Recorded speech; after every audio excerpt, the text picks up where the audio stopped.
হাসিনা বলেছিলেন এই 5ই আগস্টের কয়েকদিন আগে শেখ হাসিনা পালায় না, বলেছিলেন। আজকে বাংলার মানুষের কাছে, বীর চট্টলার জনতার কাছে আমি জিজ্ঞাসা করতে চাই, শেখ হাসিনা পালায় না পালায় না? বরং বাংলাদেশের এই মাটির হাজার বছরের ইতিহাসে সেই গৌর গোবিন্দ একবার শাহজালালের দাবরানি খেয়ে পালিয়েছিল, আর সেই শত শত বছর পরে 2024 সালে বাংলার তাওহীদি জনতার দাবরানি খেয়ে শেখ হাসিনা আবার বাংলার মাটি ছেড়ে পালিয়ে গেছে।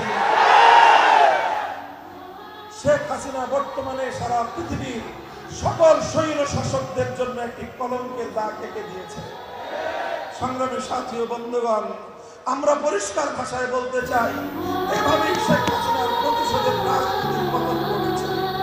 শেখ হাসিনা চেয়েছিল বিভাজনের রাজনীতি করতে, ডিভাইড অ্যান্ড রুল, মুক্তিযুদ্ধের চেতনাকে ডাক্তার পুঁজি হিসেবে ব্যবহার করে গোটা বাংলার মানুষকে বিভক্ত করে রেখেছে।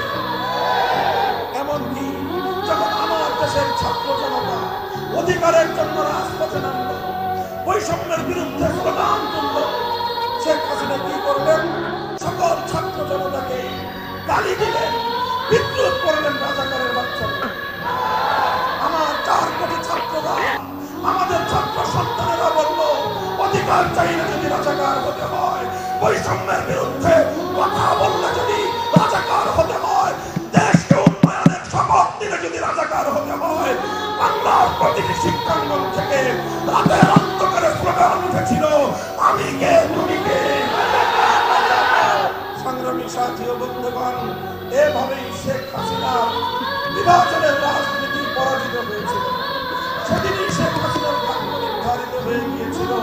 শেখ হাসিনার প্রতিশোধের রাজনীতিও চলবে না, নির্বাচনের রাজনীতিও চলবে না, শেখ হাসিনার রাজনীতিও বাংলার মাটিতে চলবে না, আওয়ামী লীগের রাজনীতিও বাংলার মাটিতে চলবে না। আমি অন্তর্বর্তীকালীন সরকারকে ধন্যবাদ জানাই। সন্ত্রাসী সংগঠন হিসেবে ছাত্রলীগকে নিষিদ্ধ করে ঐতিহাসিক সিদ্ধান্ত নিয়েছে। জোর দাবি জানাতে চাই, ছাত্রলীগের চেয়ে অনেক বেশি সন্ত্রাস করেছে যুবলীগ, তার চেয়েও কয়েক গুণ বেশি সন্ত্রাস করেছে আওয়ামী লীগ। যে কারণে ছাত্রলীগ নিষিদ্ধ হয়েছে, যুবলীগ নিষিদ্ধ হতে হবে, হাতুড়ি লীগ নিষিদ্ধ হতে হবে, হেলমেট লীগ নিষিদ্ধ হতে হবে। আওয়ামী লীগের রাজনীতি করবার শাহজালালের বাংলায় কোনো অধিকার নাই, কোনো অধিকার।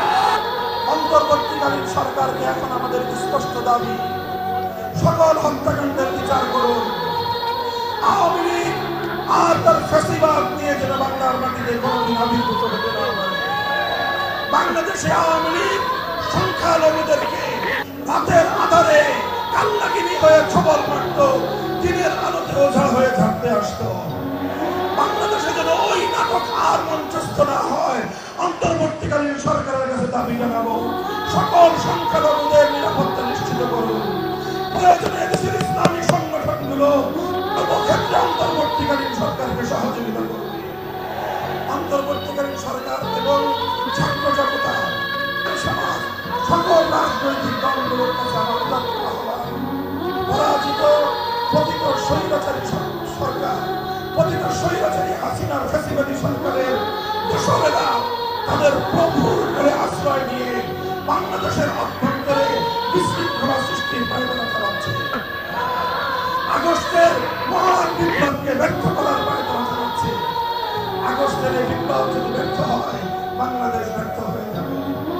আগস্টের এই বিপ্লব যদি ব্যর্থ হয়ে যায়, বাংলাদেশে কোনো দেশপ্রেমিক জনতা থাকতে পারবে না। এজন্য সকলে মিলে ঐক্যবদ্ধভাবে ফ্যাসিবাদী আওয়ামী দুঃশাসনের রাস্তা চিরতরে রুদ্ধ করে দিতে